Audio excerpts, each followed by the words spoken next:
Lord.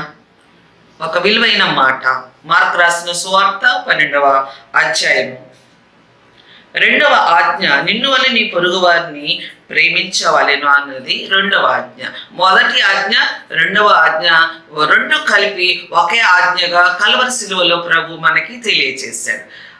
ప్రభు సిలువలో ఉండి నాతో ఒక మాట మాట్లాడారు. ఏం మాట్లాడారంటే, నీవు నీ పూర్ణ హృదయంతో, నీ పూర్ణ మనసుతో, బలముతో నీవు నన్ను ఆరాధిస్తున్నావు, అలాగే సేమ్ నిన్ను వల్ల నీ పొరుగు అని ప్రేమించు అని కల్వరి సిలువలో వేలాడుతూ నాతో మాట్లాడారు.